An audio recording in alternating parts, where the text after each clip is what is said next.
नमस्कार दोस्तों, मैं सचिन द्विवेदी आप सभी का स्वागत करता हूं अपने YouTube चैनल अभिनव क्लासेस पर। जैसा कि आप सभी को पता है कि सीटेट के लिए जो लगातार सीरीज चल रही है सीटेट में अच्छा करने के लिए, उसका ये अगला भाग है। ये जो पार्ट होगा ये आपका जो चाइल्ड डेवलपमेंट एंड साइकोलॉजी होती है उसका पहला पार्ट है। ठीक है, लगातार जब तक आपका पूरा सिलेबस कंप्लीट नहीं होगा तो पार्ट पर पार्ट आपको मिलते रहेंगे। ठीक है, तो ये इसका पहला पार्ट है। पहला पार्ट में हम लोग पढ़ेंगे क्या, अधिगम। अधिगम क्या है, इसका पूरा बेसिक स्ट्रक्चर पढ़ना है और ये बेसिकली नोट्स आपके सीटेट को ध्यान में रख करके बनाए गए हैं। तो इनमें हम लोगों को व्याख्यान में नहीं जाना है, सिर्फ उस शब्दों को, उस पहलू को पकड़ना है जो आपको ऑप्शन में मिलते हैं। ठीक है, और कुछ महत्वपूर्ण डिफिनेशंस हैं अधिगम की जो लगातार सीटेट, टेट और एस्टेट में पूछी गई हैं। तो वो डिफिनेशंस को मैं आपके साथ लेके आया हूँ और उस तरीके से बताने की कोशिश करूँगा कि वो आपको सदैव याद रहे। ठीक है, तो चलते हैं। और आज का वीडियो स्टार्ट करने से पहले जो लोग चैनल पर पहली बार आए हैं, चाहे वो सीटेट की तैयारी कर रहे हैं या किसी अदर की भी तैयारी कर रहे हैं जो एजुकेशन से रिलेटेड है, तो चैनल को सब्सक्राइब कर सकते हो। और डीएलएड के जो स्टूडेंट हैं वो भी चैनल पर लगातार ज्वाइन करते रहें, क्योंकि इससे क्या होगा, सीटेट का लगातार प्रिपरेशन करते रहेंगे, क्योंकि चौथे सेमेस्टर वालों को भी सीटेट देना है। ठीक है, और इससे क्या होगा कि आपका एक तैयारी का सेटअप जो है वो बन के तैयार हो जाएगा। तो चलिए स्टार्ट करते हैं आज का वीडियो। तो जैसा कि आप देख रहे हैं यहाँ पर एक शब्द लिखा हुआ है अधिगम। अधिगम अधिगम दो जो शब्द है उनसे मिलकर जो दो पार्ट में अधिगम है, एक है अधि, एक है गम। अधि जो है वो बेसिकली एक उपसर्ग है। अधि जो है वो एक उपसर्ग है। उपसर्ग का मतलब है ये उसमें आगे लगा हुआ है, और एक गम है जो ये गम। गम का मतलब होता है किसी भी चीज को ले जाना। गम का मतलब है किसी भी चीज को ले जाना या प्राप्त करना। अब देखना यह है कि जब इनको हम दोनों को मिला लेते हैं तो बनके तैयार हो जाता है ग्रहण करना। मतलब अधिगम का मतलब क्या है, किसी चीज को ग्रहण करना, किसी चीज को ले लेना। ठीक है, ये हो गया हमारा अधिगम। अब देखते हैं अधिगम की कुछ महत्वपूर्ण परिभाषाएं हैं जो लगातार पूछी गई हैं। ठीक है, और उनको याद करने का तरीका भी मैं आपको बता दूंगा। जैसे पहली डेफिनेशन आपकी आती है गेट्स की। डेफिनेशन आपको दिख भी रही होगी, यहाँ भी है, ऊपर भी चल रही होगी। गेट्स की डेफिनेशन है। गेट्स का डेफिनेशन क्या है कि अनुभव। गेट्स का डेफिनेशन बोलता है अनुभव एवं प्रशिक्षण के द्वारा व्यवहार में परिवर्तन अधिगम है। ठीक है, अब इसको याद करने का क्या तरीका है, पहले तो ये दो वर्ड आपको याद रखने हैं, अनुभव और प्रशिक्षण। अगर अनुभव और प्रशिक्षण आता है तो गेट्स की डेफिनेशन है। ठीक है, याद रखने के लिए आप इसको बेसिकली ऐसे याद रख सकते हैं कि गेट्स का मतलब गेट, गेट का मतलब दरवाजा। आप अपने दरवाजे पर उन्हीं लोगों को बैठने देंगे जो अनुभवी होंगे, जो शिक्षित होंगे, जो प्रशिक्षण लिए होंगे, जिनसे आपको कुछ ज्ञान प्राप्त हो सके। आप ऐसे ही किसी व्यक्ति को नहीं बैठने देंगे जो अराजकता फैलाए। तो मतलब क्या है, गेट्स का मतलब है गेट पर आप किन लोगों को बैठने देंगे, जो अनुभवी हो या प्रशिक्षण प्राप्त किए हो।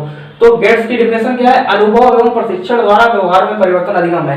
देखिए ये चीज सब में होगी। अधिगम का मूल अर्थ ही यही है, व्यवहार में परिवर्तन। सभी डेफिनेशन में अधिकतर में 95% में ये आपको लिखा मिलेगा। आपको सिर्फ वो कीवर्ड याद रखने हैं जिनसे परिभाषा बदल जाती है, किसी एक राइटर से दूसरे राइटर में चली जाती है। तो आपको करना क्या है, गेट से आपको याद रहेगा गेट, गेट से याद रहेगा अनुभव और प्रशिक्षण। तो ये परिभाषा आपको याद रहेगी। अब ये स्किनर की, स्किनर महोदय क्या कह रहे हैं कि व्यवहार के अर्जन में प्रगति करने की प्रक्रिया अधिगम है। अर्जन करने का मतलब क्या है, जैसे व्यवहार में आपके परिवर्तन, अर्जन का मतलब भी तो परिवर्तन है। आपने कुछ नया सीखा, परिवर्तन है आपके व्यवहार में। उस चीज को उन्होंने बताया कि अर्जन की जो प्रगति होगी उसको करने की प्रक्रिया जो है वो अधिगम है। इन्होंने दूसरी परिभाषा दी, और जो दूसरी परिभाषा दी है ये काफी इंपॉर्टेंट परिभाषा है और ये कई बार आपको पूछी गई है। ठीक है, पूछा गया है सीखना व्यवहार के उत्तरोत्तर सामंजस्य की प्रक्रिया है। उत्तरोत्तर सामंजस्य की प्रक्रिया का मतलब याद रखने के लिए आप ऐसे याद रख सकते हैं, स्किनर बहुत ही उतार चढ़ाव वाले व्यक्ति थे। स्किनर बहुत ही उतार चढ़ाव वाले व्यक्ति थे, इसलिए इनकी परिभाषा में उत्तरोत्तर की बात की गई है। तो उत्तरोत्तर सामंजस्य की प्रक्रिया क्या है, व्यवहार सीखना व्यवहार में उत्तरोत्तर सामंजस्य की प्रक्रिया है। ये परिभाषा किसकी, स्किनर की। याद रखने के लिए आप याद रख सकते हैं स्किनर बहुत ही उतार चढ़ाव वाले व्यक्ति थे। ठीक है, अगला आपका आता है गिलफोर्ड। ये परिभाषा आप रट लीजिए या कुछ भी, मतलब ये लगातार 2018 के टेट में, 19 के टेट में आई, 18 के टेट में आई है और 19 के टेट में आई हुई है। ठीक है, 19 के टेट के पेपर में ये परिभाषा पूछी गई है। उसके बाद एस्टेट में कई बार इसको पूछा गया। तो ये परिभाषा आप अगर रट लें तो बहुत ही अच्छा है। और रटने का एक सीधा सा, ये बहुत सिंपल सी परिभाषा है, व्यवहार के कारण व्यवहार में परिवर्तन अधिगम है, या कभी ऐसा लिख देते हैं व्यवहार द्वारा व्यवहार में परिवर्तन अधिगम है। तो दोनों ही परिभाषाएं गिलफोर्ड की हैं। परिभाषाएं एक ही है, सिर्फ लिखने का जो उनका तरीका है वो थोड़ा सा अलग अलग है। अब एक परिभाषा आपको मिलेगी क्रो एंड क्रो की। क्रो एंड क्रो महोदय की परिभाषा है। क्रो एंड क्रो महोदय की परिभाषा क्या है कि सीखना आदतों, ज्ञान और अभिवृत्तियों का अर्जन है। ठीक है, अब याद रखने के लिए आपको पता है क्रो एंड क्रो में 3 वर्ड हैं। क्रो एंड क्रो 1 2 3, और यहां पर भी आपको 3 वर्ड मिलेंगे, 1 2 3 सब ये जो प्रयोग किए गए हैं, ज्ञान, आदत और अभिवृत्ति, ये 3 है। तो इससे आपको ये थोड़ी सी आसानी रहेगी याद करने में क्रो एंड क्रो को, कि आदत, ज्ञान और अभिवृत्ति, ये 3 बातों के बारे में जब भी कोई परिभाषा का जिक्र होगा तो क्रो एंड क्रो की होगी। ठीक है, एक आती है वुडवर्थ। वुडवर्थ महोदय ने कहा गया है कि नवीन ज्ञान एवं नवीन प्रतिक्रियाओं को प्राप्त करने की प्रक्रिया जो है वो सीखना है। वुडवर्थ साहब को अगर आपको याद रखना है तो आप ये ध्यान रख सकते हैं कि वुडवर्थ जो साहब थे वो नवीन बातों पर बहुत ध्यान देते थे, और वो नवीन बातों पर ध्यान देते थे, इसीलिए उन्होंने जो सीखने की परिभाषा दी है वो नवीन से शुरू होती है कि नवीन ज्ञान एवं नवीन प्रतिक्रियाओं को प्राप्त करने की प्रक्रिया जो है वो अधिगम है। ठीक है, याद हो जाएगी परिभाषा की। आप गेट पे किसको बैठा लेंगे? जो अनुभव होगा, जो प्रशिक्षित होगा। ठीक है, आप उसी को तो बैठा लेंगे, तो गेट्स की परिभाषा हो गई। स्किनर की परिभाषा याद करने के लिए, स्किनर बहुत उतार चढ़ाव वाले व्यक्ति थे, तो उत्तरोत्तर सामंजस्य स्थापित करने की प्रक्रिया जो है वो आपकी अधिगम कहलाती है। ठीक है, क्रो एंड क्रो में 3 वर्ड है, क्रो एंड क्रो, तो आपका आदत, ज्ञान और अभिवृत्ति हो जाएगा।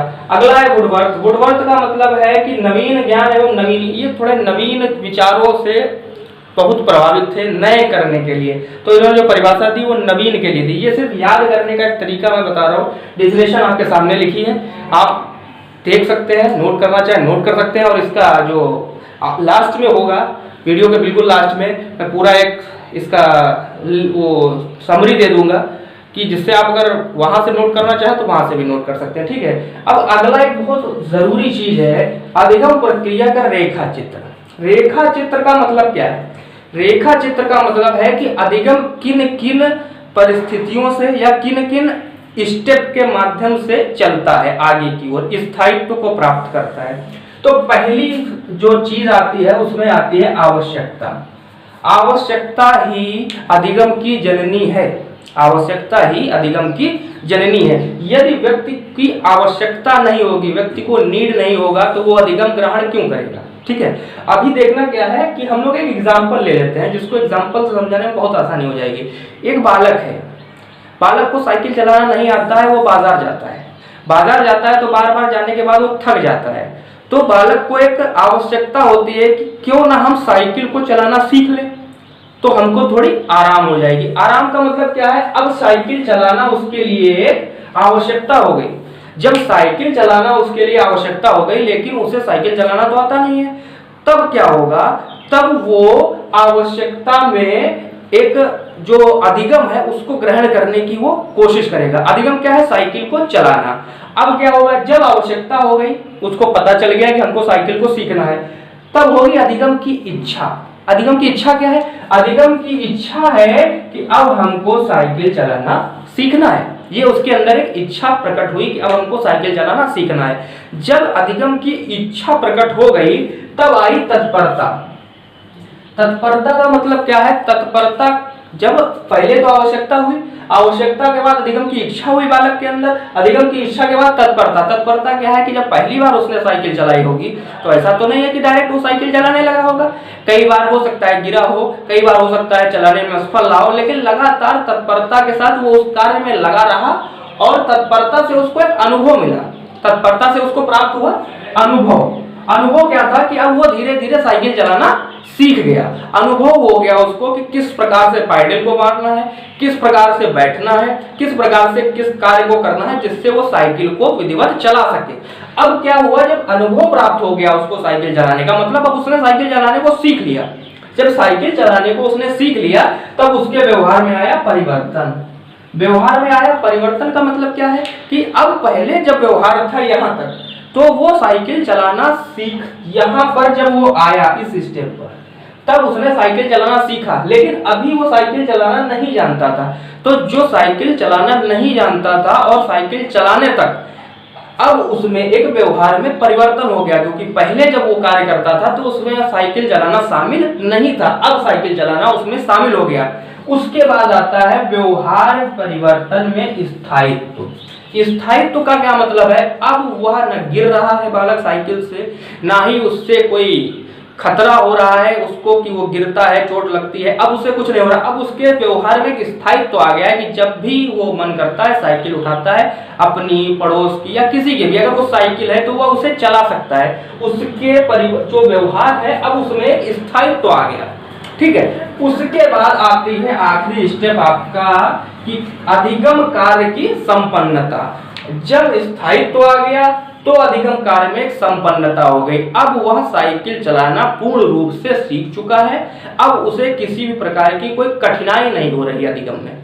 बात समझ में, पहले आवश्यकता का जन्म हुआ, आवश्यकता से अधिगम की इच्छा प्राप्त हुई, उसको इच्छा हुई, इच्छा से तत्परता आई, तत्परता से वो कार्य में लगा रहा जिससे उसे अनुभव की प्राप्ति हुई, अनुभव से इसने सीखा कि वो साइकिल किस प्रकार चला सकता है। साइकिल जब चलाना सीख गया तो उसके व्यवहार में हुआ परिवर्तन। जब उसके व्यवहार में परिवर्तन हुआ तो परिवर्तन एक स्थायित्व ले लेगा कि लगातार वो परिवर्तन होता रहता है, तो फिर वो स्थायित्व ले लेता है। फिर आप उसे 6 महीने बाद साइकिल दे, 2 महीने बाद दे, 4 महीने बाद दे, वो साइकिल चला लेगा, वो भूलेगा नहीं उसको। और लास्ट में आता है अधिगम की संपन्नता। अब वो संपन्न हो गया है, अब उसको जो भी साइकिल देंगे वो चला सकता है, ठीक है। तो चलिए अब मिलते हैं थॉर्नडाइक के साथ।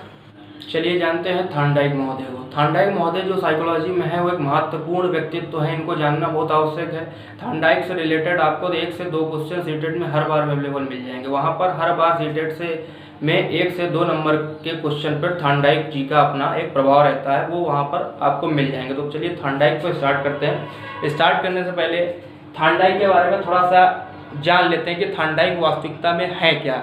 थॉर्नडाइक महोदय ने नियम दिए हैं, कुल उन्होंने नियम 8 दिए हैं।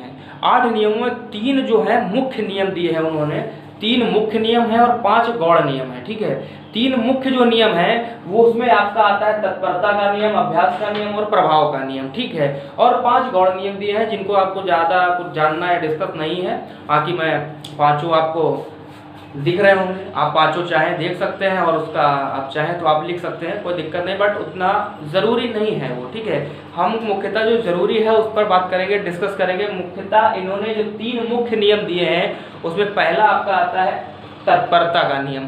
पहला जो तत्परता का नियम आता है, तत्परता का मतलब है तत्परता से जो अधिगम है वो अधिक स्थायी रूप से आता है और सुदृढ़ होता है। मतलब अगर व्यक्ति के अंदर तत्परता नहीं है तो व्यक्ति अधिगम नहीं कर सकता है, ठीक है। अगर व्यक्ति के अंदर तत्परता है तो व्यक्ति अच्छे से अधिगम करेगा और कम समय में अधिक अधिगम कर लेगा, ठीक है। दूसरा आपका आता है अभ्यास। अभ्यास क्या है, तत्परता के बाद आता है अभ्यास। जब आपके अंदर एक तत्परता होगी, एक सीखने की ललक होगी, उसके बाद में आपके सामने एक आएगा कि आप उसको किस प्रकार सीखें। तो सीखने के प्रकार के लिए वो बताते हैं आप उसको लगातार अभ्यास करें। अभ्यास से क्या होगा, वो आपके व्यवहार में आता जाएगा, और जब आपके व्यवहार में आ जाएगा इसका मतलब है आपने अधिगम कर लिया है। और जो ये आपका अभ्यास होता है ये 2 प्रकार से होता है। एक आता है उपयोग, एक आपका आता है उपयोग, एक आता है अनुपयोग, ठीक है। तो उपयोग का मतलब क्या है, जैसे आप गणित के सवालों में फार्मूलों को याद करते हैं या किसी भी चीज को कुछ याद करते हैं, तो जब तक उन क्षेत्र में आप लगातार रहते हैं तब तक तो वो आपको याद रहते हैं, और यदि आप साल 2 साल 3 साल उनको ना पढ़ें तो आप भूल जाएंगे। तो पहला मतलब क्या है, उपयोग क्या है इसका, उपयोग का मतलब है जो लगातार कार्य आप कर रहे हैं, जो उपयोग में है वो अधिक स्थायी होगा। और अनुपयोग का मतलब है जो कार्य आप लगातार नहीं कर रहे हैं, जो कार्य आपने छोड़ रखे हैं या समय समय पर आप उनको नहीं करते हैं, तो क्या होगा, वो कार्य आपसे नहीं हो पाएंगे या उनमें उतना अधिक स्थायित्व प्राप्त आप नहीं कर पाएंगे। ठीक है। तीसरा आता है प्रभाव का नियम। प्रभाव क्या है, हर चीज का व्यक्ति पर एक प्रभाव पड़ता है। आप अच्छा देखेंगे तब भी आप पर प्रभाव पड़ेगा, आप बुरा देखेंगे तब भी आप पर प्रभाव पड़ेगा। प्रभाव तक पहुंचने के लिए पहले आपने तत्परता सीखी, तत्परता के बाद में आपने अभ्यास किया, अभ्यास के बाद में आप पर अधिगम का एक प्रभाव पड़ेगा। यदि आपने सकारात्मक अधिगम किया है तो संतोष, जैसे इसमें कहा गया है संतोष और असंतोष, इस नियम को संतोष और असंतोष का भी नियम कहते हैं। क्यों? क्योंकि जब आप पर कोई प्रभाव पड़ेगा या तो आप उससे संतुष्ट होंगे या संतुष्ट नहीं होंगे। तो जब संतुष्ट हैं इसका मतलब संतोष का प्रभाव पड़ा आप पर पॉजिटिव इफेक्ट पड़ रहा है। और यदि आप असंतोष है उसमें, आप पर उसका उतना अच्छा प्रभाव नहीं पड़ रहा है, तो आप उसके साथ अधिगम के साथ असंतोष हैं, असंतुलित हो गए आप, तो ये असंतोष का नियम बन जाता है। कहने का मतलब है प्रभाव दो पार्ट में आपको मिलेगा, एक संतोष के नियम में, एक असंतोष के नियम में। मतलब संतोष का नियम तब है जब आपने सीखा हुआ अधिगम आपके लिए संतोषजनक है। ठीक है। अब आते हैं, थॉर्नडाइक ने सीखने का एक सिद्धांत दिया है। ठीक है। उन्होंने अपना प्रयोग बिल्ली पर किया था, ये बात आप लोगों को पता होगा। ठीक है। उनके पहले तो हम ये उपनाम जान लेते हैं कि इनको अन्य किन किन नामों से जाना जाता है, क्योंकि कई बार अलग अलग प्रकार से ये सिद्धांत पूछे गए हैं कि ये किसके द्वारा प्रतिपादित है, तो ये सिर्फ नाम बदले गए हैं। ठीक है। जैसे घर का नाम कुछ और, मोहल्ले का में लोग कुछ और नाम से उसको जानते हैं और विद्यालय में कुछ और नाम से जानते हैं, लेकिन वो पुत्र एक ही पिता का है। ठीक है। तो उसी प्रकार से उद्दीपन अनुक्रिया जो सिद्धांत है आपका, उद्दीपन अनुक्रिया सिद्धांत, ये थॉर्नडाइक का ही है। सीखने के इनके जो उपनाम हैं, उद्दीपन का मतलब है आपका एक स्टिमुलस है और अनुक्रिया एक रिएक्शन है, तो उद्दीपन अनुक्रिया सिद्धांत हो गया। ठीक है। उसके बाद बंधन या संबंधवाद का सिद्धांत। बंधन या संबंधवाद का सिद्धांत, पहले तो इसे क्यों कहते हैं, क्योंकि जब कोई उद्दीपन होगा फिर आप कोई अनुक्रिया करेंगे तो मतलब आपकी बॉन्डिंग बन जाएगी उस उद्दीपन के साथ अनुक्रिया की। जैसे आप किसी का एक्सीडेंट होते देखते हैं, अचानक से दौड़ के उसकी मदद करते हैं, आपको कोई बताने नहीं आता है आपको उसकी मदद करना है, आपके अंदर से एक फीलिंग आती है, आपके अंदर से एक भाव उत्पन्न होता है कि उद्दीपन को देखते ही आप अनुक्रिया करने लगते हैं। ठीक है।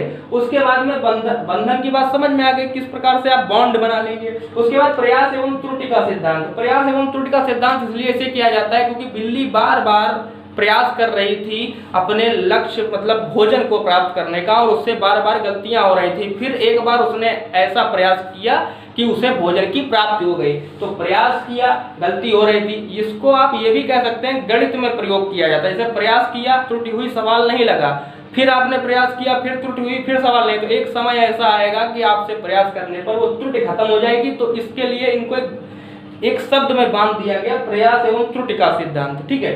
उसके बाद आपका आता है एस आर बॉन्ड थ्योरी। इसके नाम से चाहे आप इसको एस आर बॉन्ड थ्योरी कह लीजिए, चाहे उद्दीपन अनुक्रिया सिद्धांत, मतलब स्टिमुलस रिएक्शन बॉन्ड थ्योरी। ठीक है। अब ये तो इनके उपनाम हो गए। उपनाम के बाद में हम लोग ये देख लेते हैं कि कुछ बातें जो जरूरी हैं, जो अक्सर पूछी जाती हैं कि थॉर्नडाइक ने अपना प्रयोग किस पर किया था। तो बिल्ली जो थी वो भूखी थी, उस पर किया था। अगर बिल्ली खूब पेट भर के आई होती तो वो काम ही नहीं करती, वो आराम करती, लेकिन इन्होंने प्रयोग किस पे किया, भूखी बिल्ली पर। तो ये समझ, ये वर्ड याद रखिएगा, भूखी थी बिल्ली। ठीक है। उसके बाद में थॉर्नडाइक के जो प्रयोग था उसमें मांस का जो टुकड़ा था, मांस का जो टुकड़ा था वो उद्दीपन का कार्य कर रहा था। उद्दीपन, अगर उद्दीपन वर्ड समझ में नहीं आ रहा तो ये समझिए, उद्दीपन एक ऐसा दृश्य है जिसको देखकर आपको अनुक्रिया करने के लिए आप चाहे बाध्य हो जाते हैं या स्वतः करने लगते हैं। मतलब कुछ ऐसी घटना जिसको देखकर आपको कार्य करने के लिए तो आपको प्रेरित करती है, कार्य करने के लिए आपको उत्सुक करती है। ठीक है। उसके बाद में थॉर्नडाइक की दो पुस्तकें हैं, आपको याद रखनी है, इसमें ये बहुत इंपॉर्टेंट है। मनोविज्ञान, मनोविज्ञान जो साइकोलॉजी की बुक है वो थॉर्नडाइक महोदय ने लिखी है। ठीक है। उसके बाद इनकी दूसरी पुस्तक है एजुकेशन है फर्स्ट बुक, एजुकेशन है फर्स्ट बुक, ये भी इनकी पुस्तक है। और एक स्टेटमेंट इनके बारे में ये बताया जाता है कि थॉर्नडाइक के जो सीखने के सिद्धांत हैं, ये इनका जो वर्णन मिलता है वो वर्णन जो है अपनी पुस्तक, जो पोस्टमैन साहब हैं, साइकोलॉजिस्ट हैं, उन्होंने अपनी पुस्तक psychology in making, psychology making में भी किया है और उन्होंने इनकी बड़ी सराहना की है। ठीक है, तो ये तो आज का मोटा मोटा थांडाइक का परिचय हो गया। अगले वीडियो में हम लोग डिस्कस करेंगे कि इनका मूल्यांकन क्या था, इनकी विशेषताएं क्या थी या शिक्षा पर इनके प्रभाव क्या थे। ठीक है, वीडियो देखने के लिए धन्यवाद। चैनल को ज्वाइन कर लीजिए, सब्सक्राइब कर लीजिए और कमेंट कर दीजिए कैसा आपको लग रहा है। ठीक है, और लगातार वीडियो देखते रहिए, पूरा वीडियो अच्छे से देखेंगे, पूरा सेटअप बन के आएगा तो बिल्कुल समझने में दिक्कत नहीं होगी। वीडियो देखने के लिए धन्यवाद।